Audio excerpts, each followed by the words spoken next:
Dans cette unité, je vais parler des systèmes chimiques et de l'équilibre. En commençant par décrire un petit peu c'est quoi cet état d'équilibre chimique. Donc, les réactions chimiques que l'on a vues jusqu'à présent, c'était des réactions chimiques qui n'étaient pas nécessairement à l'équilibre. Ou si elles l'étaient, c'était pas mentionné ou c'était pas quelque chose qui était trop important pour l'instant.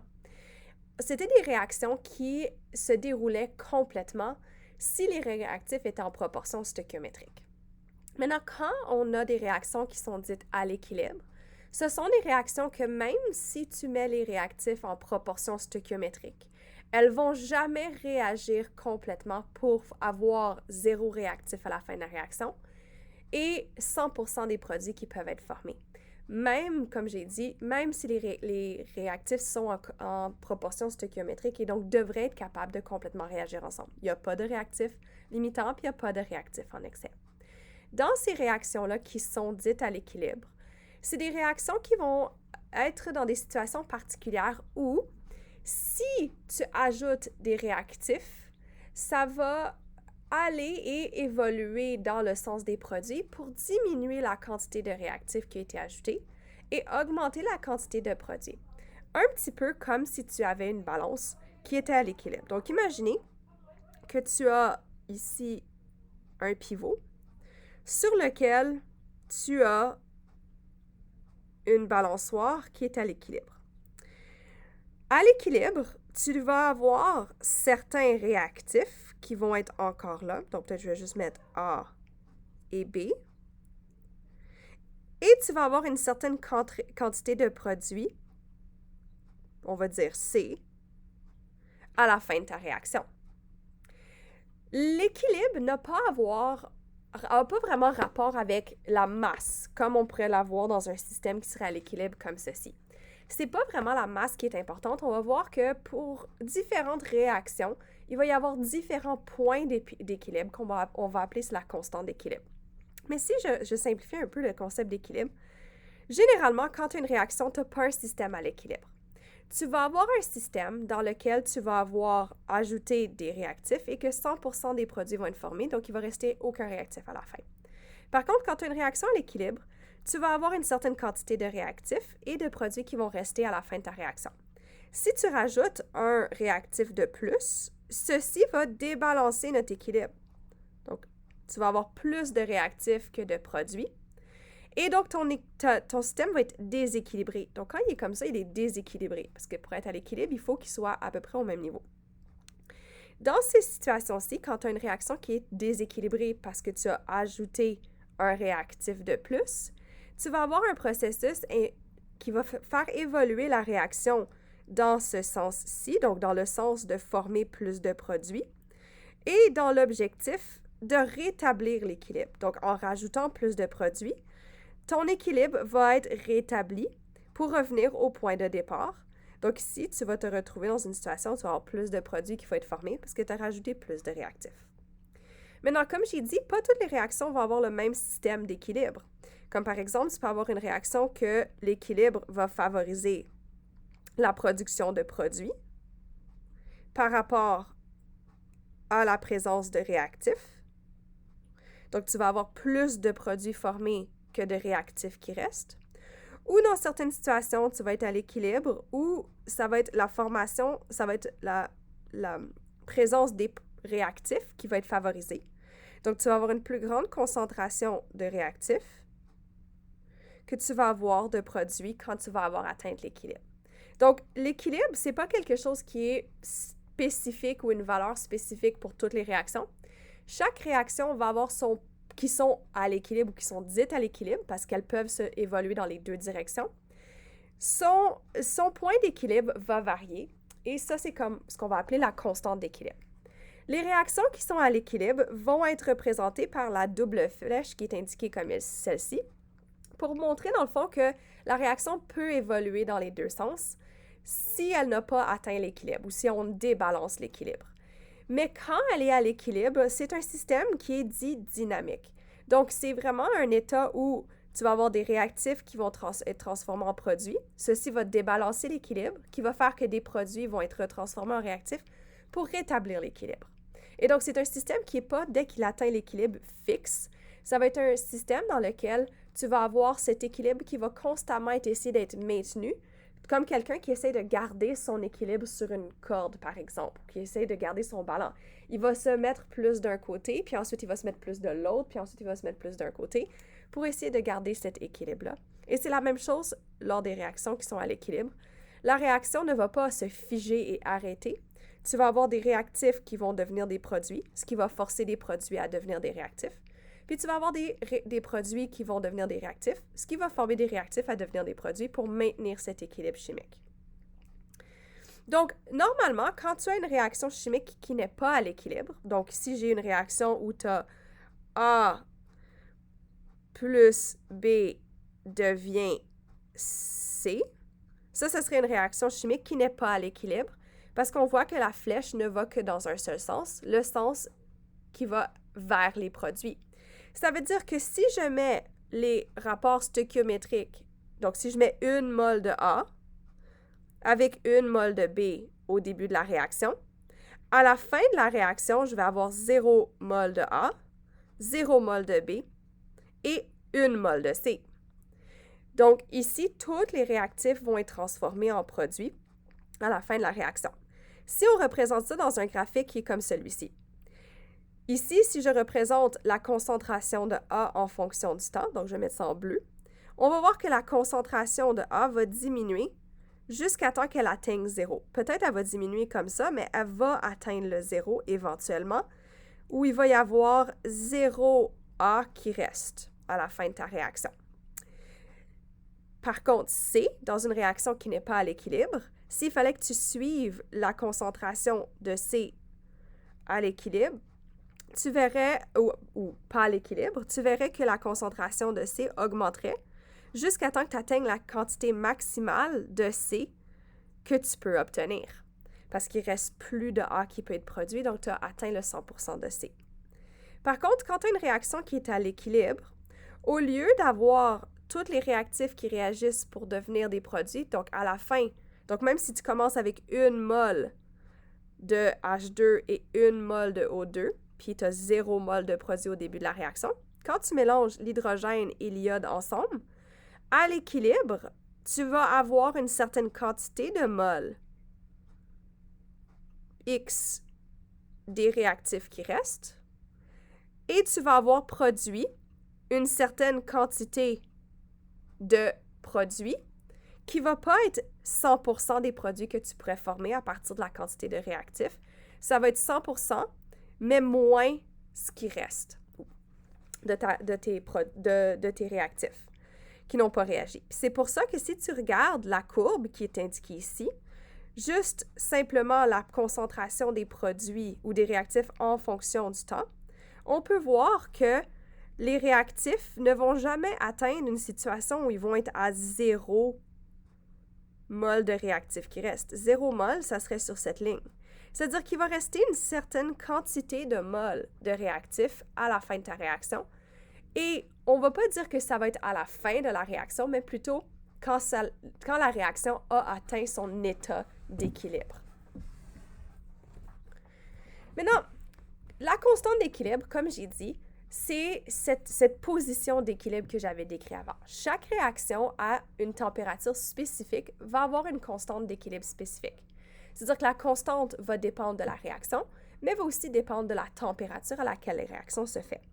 Si on regarde notre exemple d'une réaction à l'équilibre, qui est celle-ci, où tu as le tétraoxyde de diazote qui peut réagir pour donner 2 mol de dioxyde d'azote, cette réaction est à l'équilibre parce que si tu mets des concentrations initiales de chacun des réactifs et des produits, on va atteindre des concentrations qui vont être à l'équilibre. C'est-à-dire que si tu mets 0 N2 au début de ta réaction et que tu mets 0,65 mol de N2O4 au début de ta réaction, pas toutes les moles de N2O4 vont réagir complètement pour former du N2.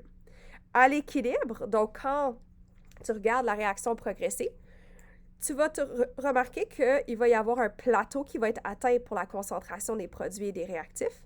Et à ce plateau, on peut voir qu'il reste encore du N2O4 qui n'a pas réagi. Et il reste encore Et il y a quand même une petite quantité de NO2 qui a été produit, mais pas toute la quantité de NO2 qui aurait pu être produite si tout le N2O4 avait réagi. Mais pas tout le N2O4 a réagi parce qu'on est dans un système qui est à l'équilibre. Si on fait le rapport de la concentration de ton produit divisé par la concentration de ton réactif à l'équilibre, donc ces concentrations-ci, on va obtenir un rapport de 0,085. Maintenant, si on fait varier les concentrations initiales de réactifs et de produits, donc on met un petit peu de produit puis un peu de réactif ensemble, tu vas avoir un nouvel équilibre qui va être atteint avec des nouvelles concentrations. Encore une fois, si tu continues à faire varier la quantité de réactifs et de produits, tu vas atteindre des concentrations à l'équilibre qui vont varier. Ils sont très proches, mais ils varient quand même parce que ça va dépendre de combien tu mets au départ.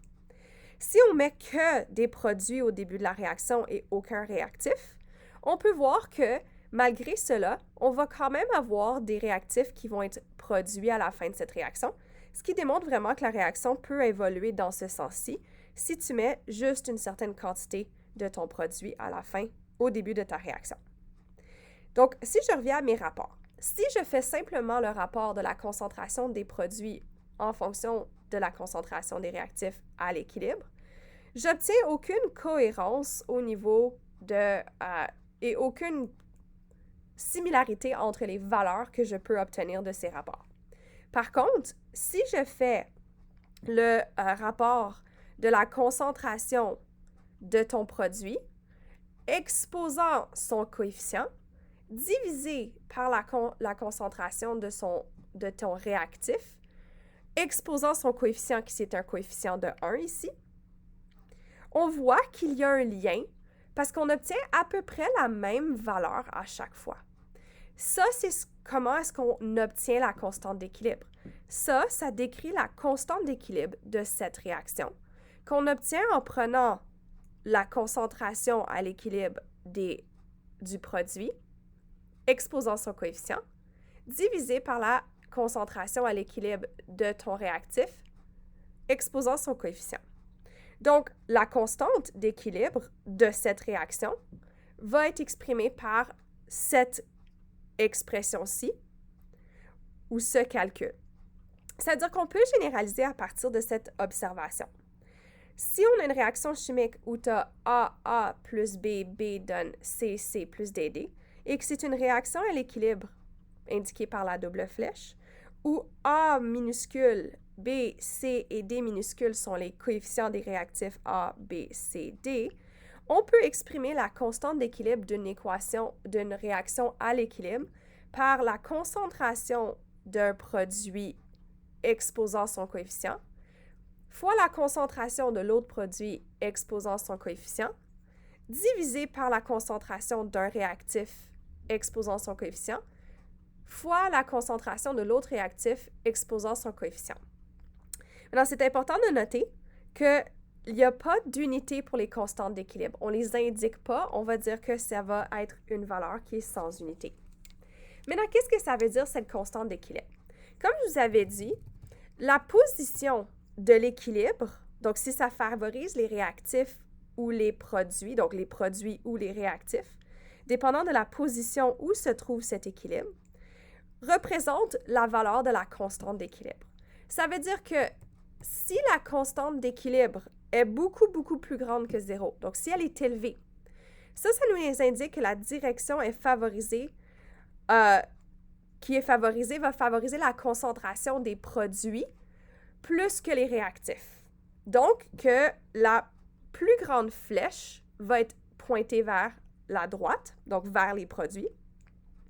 Mais si la constante d'équilibre est plus petite que 1, donc basse, on va dire que la réaction va favoriser la production ou va favoriser les réactifs plutôt que les produits. Et donc, on va avoir une plus grosse flèche qui va pointer vers la gauche. Maintenant, qu'est-ce que ça veut dire?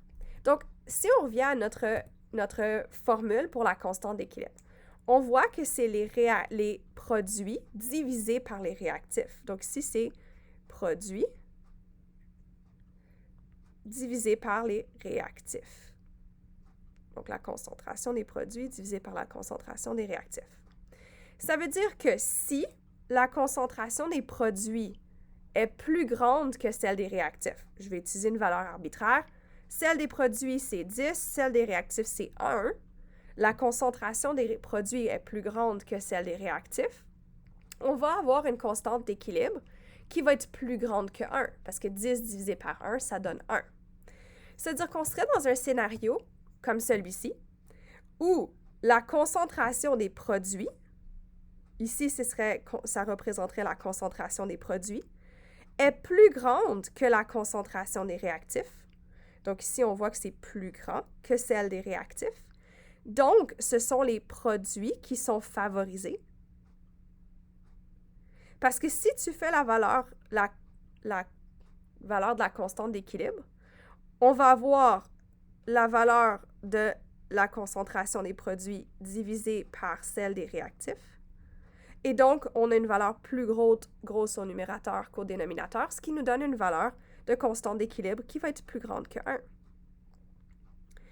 Maintenant, si par contre, on est dans une situation où c'est les réactifs qui sont favorisés, donc si les réactifs sont favorisés, par exemple 10 par rapport à 1, on va avoir une valeur de Kc qui va être inférieure à 1. C'est-à-dire que ce serait le scénario qui est ici, où tu as une plus petite concentration de produits et une plus grande concentration de réactifs, ce qui veut dire que si tu fais le calcul de ta constante d'équilibre, tu as une plus petite valeur pour les produits, puis une plus grosse valeur pour les réactifs, et donc tu vas avoir une constante d'équilibre qui va être inférieure à 1, parce que le dénominateur va être plus grand que le numérateur. Et donc, tu vas avoir un équilibre qui va favoriser plutôt vers la gauche. C'est-à-dire que si je représente une équation chimique où la constante d'équilibre est inférieure à 1, ça serait une situation, ou supérieure à 1 par exemple, j'aurais mes réactifs plus donne des produits. Si la constante d'équilibre est plus grande que 1, c'est-à-dire que j'ai plus de produits qui vont être formés, c'est-à-dire que ma double flèche, je ne suis pas obligée de la mettre égale. Tu vas avoir un chiffre plus petit.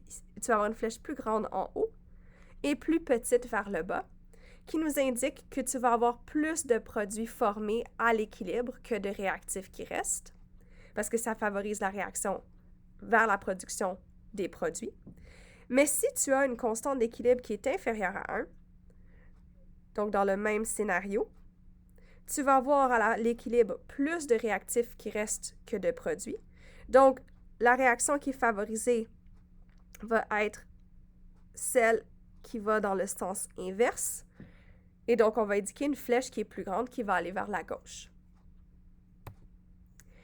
Donc, si je fais un lien avec quelque chose de peut-être comme un problème qui pourrait nous être posé par rapport à ça. Donc, si on regarde ici, on nous dit, pour la réaction suivante, donc on nous donne l'équation, on nous indique que c'est une réaction à l'équilibre. À une certaine température, la constante d'équilibre est de 0,2. À une autre température, la constante d'équilibre de cette réaction est de 4,6 fois 10 exposant 7. Donc, comme vous pouvez voir, on voit que la constante d'équilibre ne dépend pas seulement des concentrations, mais aussi de la température à laquelle la réaction va se produire. Donc, si on regarde ces deux constantes d'équilibre pour la même réaction, on remarque que à 870 Kelvin, la constante d'équilibre est de 0,20, ce qui est inférieur à 1. Ça nous indique qu'il y a plus de réactifs que de produits. Parce qu'on sait que Kc est égal à tes produits, donc ta concentration de tes produits, divisé par la concentration de tes réactifs, qui sont multipliés ensemble. Et si on regarde à 370 Kelvin, la constante d'équilibre est de 4,6 fois 10 exposant 7. Ça, c'est égal à 4, 6, 0, 0, 0, 0, 0, 0. 1, 2, 3, 4, 5, 6, 7. Ça veut dire que c'est beaucoup, beaucoup, beaucoup plus grand que 1. Ça veut dire qu'il y a plus de produits que de réactifs. Parce que si on revient ici à notre formule, on peut voir que pour que ça soit une valeur qui est plus grande que 1, il faut que tu aies plus de produits que de réactifs. Mais ici, on peut voir qu'il y a beaucoup, beaucoup, beaucoup plus de produits que de réactifs pour nous donner une valeur aussi grande. C'est-à-dire que si on répond à la question, si on se base sur les valeurs de la constante d'équilibre, la production de COCl2, puis on sait qu'ici c'est COCl2, ça c'est le produit, est plus favorable à la température plus élevée ou plus basse. Température plus élevée, c'est ici. Et température plus basse, c'est celle-ci. Puisque c'est le produit qu'on cherche à évaluer, c'est plus favorable de produire du COCl2, donc le produit, à basse température, parce que tu vas avoir plus de produits formés que de réactifs à basse température d'après la constante d'équilibre. Donc, la réponse, c'est à la production de COCl2 est plus favorable à basse température.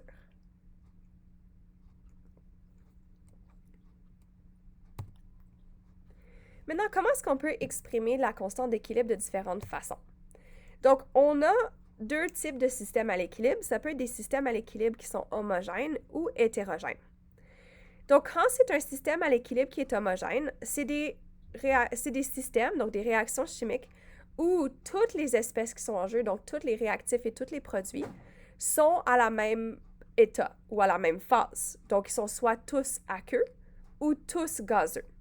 C'est pour ça que c'est homogène. On n'a pas des réactifs ou des produits qui peuvent être solides, aqueux, gazeux, mélangés ensemble dans la même réaction ou dans la même équation chimique. Les constantes d'équilibre homogènes peuvent donc être exprimées de deux façons différentes. Pour ceux qui sont à l'état aqueux, on peut donner la constante de concentration, donc Kc, qui est celle qu'on a vue précédemment, ou c'est la concentration des réactifs exposant leur coefficient divisé par la concentration des produits exposant leur coefficient. Ou si c'est à l'état gazeux, on peut représenter la constante d'équilibre par une constante de pression, où là, j'ai fait une erreur ici. On va faire une différence. Ça va être la pression de C fois son exposant, fois la pression de D, donc l'autre produit, fois l'exposant, divisé par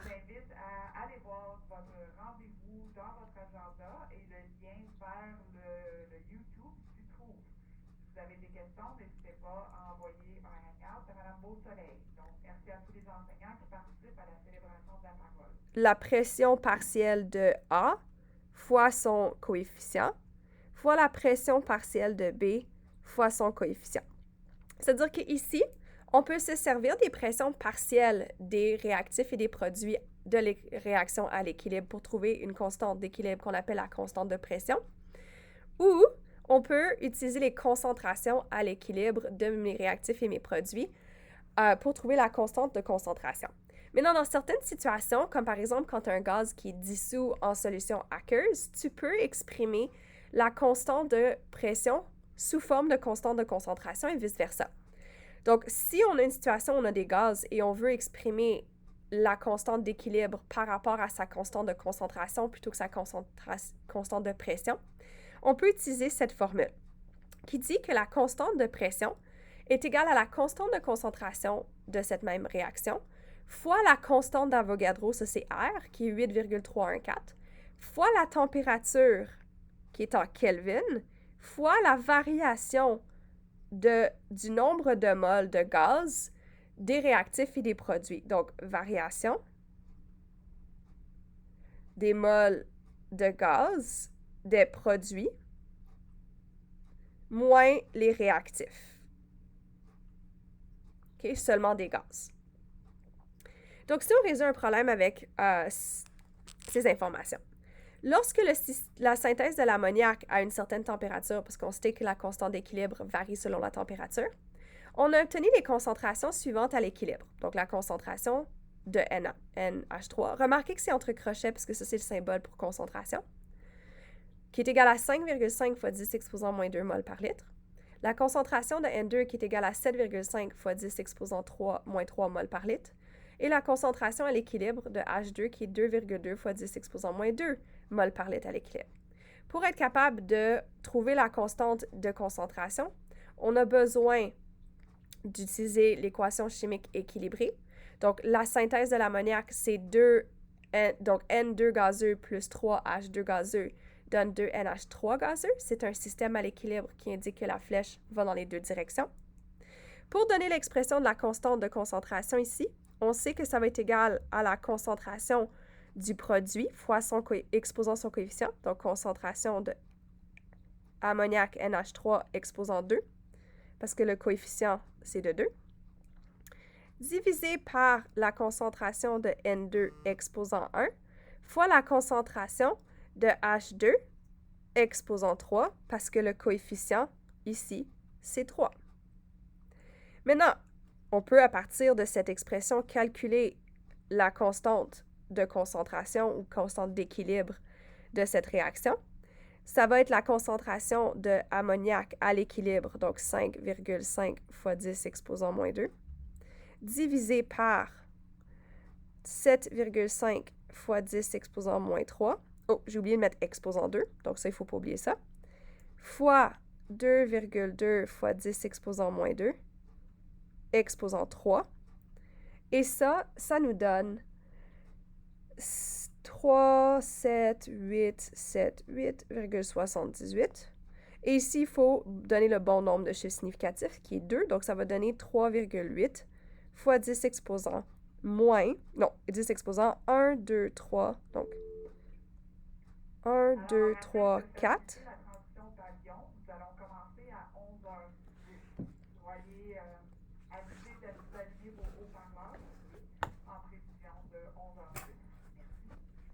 Désolée pour les annonces, tout le monde, je ne m'attendais pas à ce qu'il fasse autant d'annonces ce matin.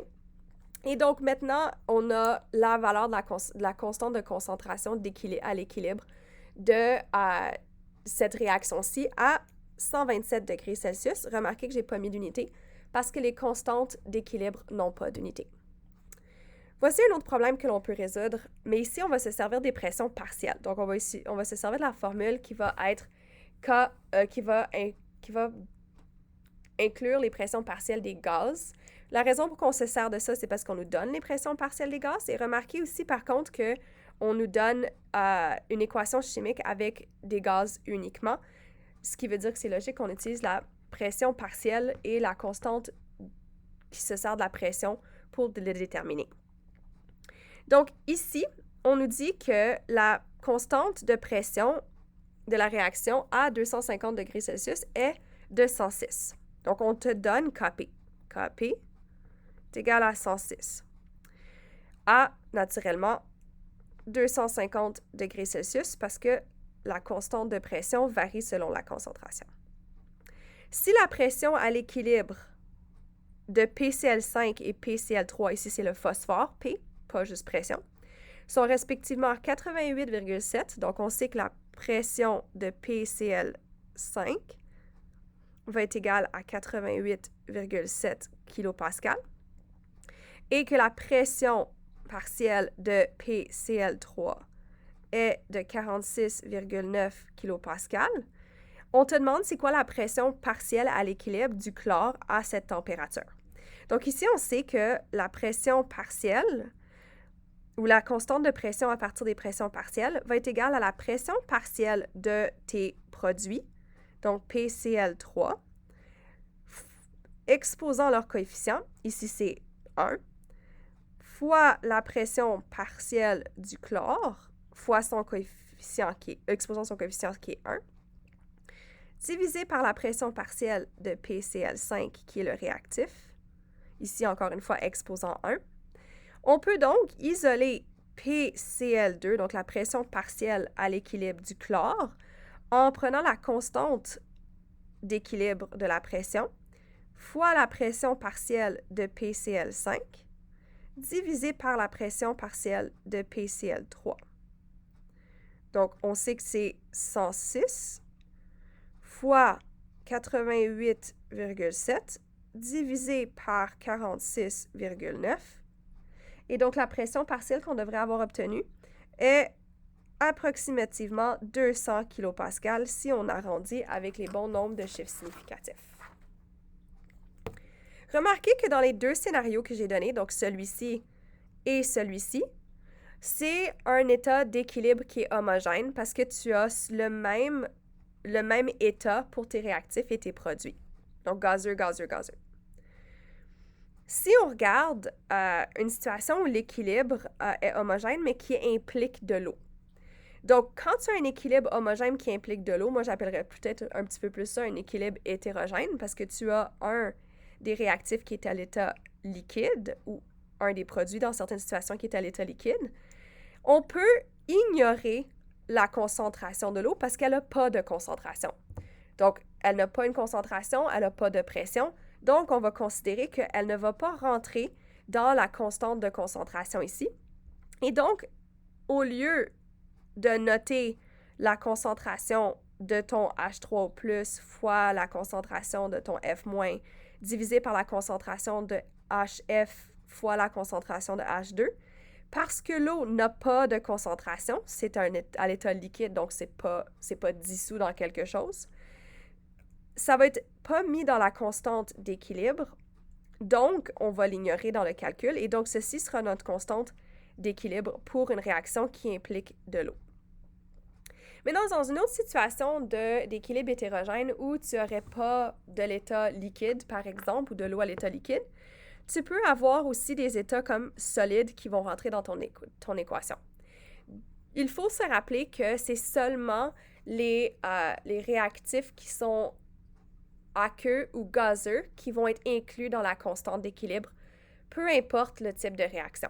C'est-à-dire que si on regarde cette réaction-ci, où tu as le carbone solide qui réagit avec le dioxyde de carbone gazeux pour donner du monoxyde de carbone, dans ta constante d'équilibre ici, donc si on donne la constante de concentration, qu'on peut donner même si c'est un gaz, mais si je donne la constante de concentration, je vais avoir la concentration de monoxyde de carbone exposant 2 divisé par la concentration de CO2, ou je peux l'exprimer à l'aide de la pression si on nous donne les pressions partielles.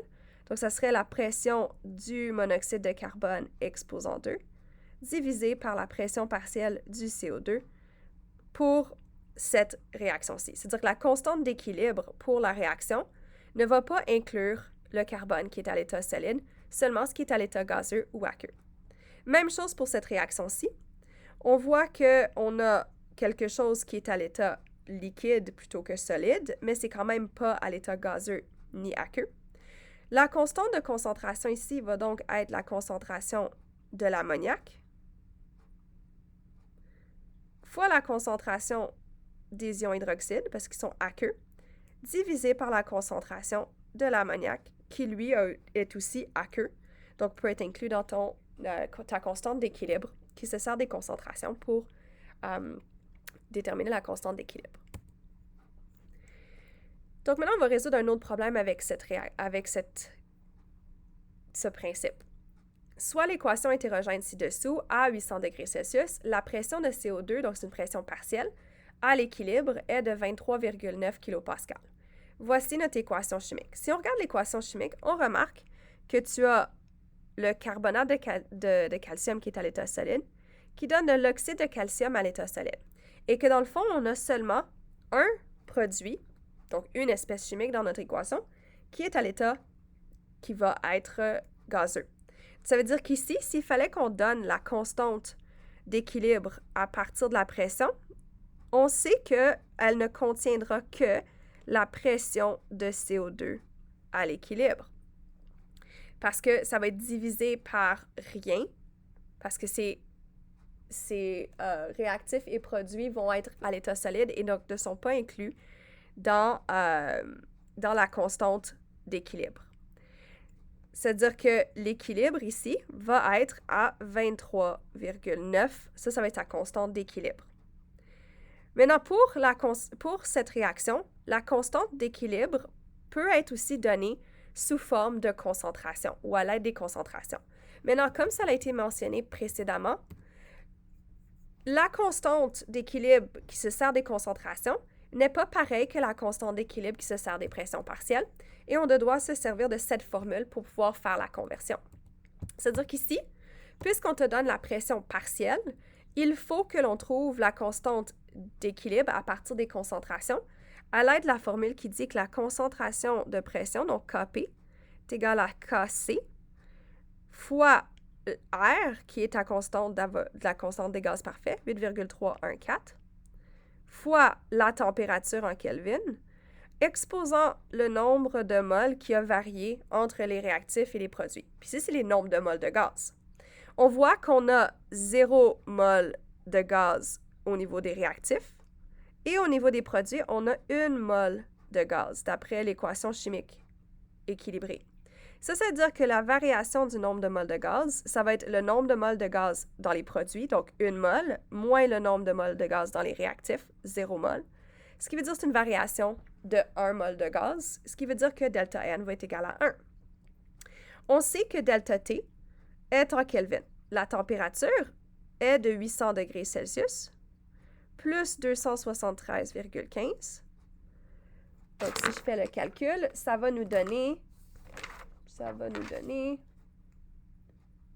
1073,15 Kelvin. Donc, si j'isole Kc, Kc va être égal à Kp divisé par 8,314 fois T sur delta N, ce qui veut dire que ça va être égal à 23,9 divisé par 8,314 fois 1073,15 exposant 1, parce que delta N égale à 1. Et ça devrait te donner 2,68 fois 10 exposant moins 3 comme constante d'équilibre à partir des concentrations plutôt que des pressions.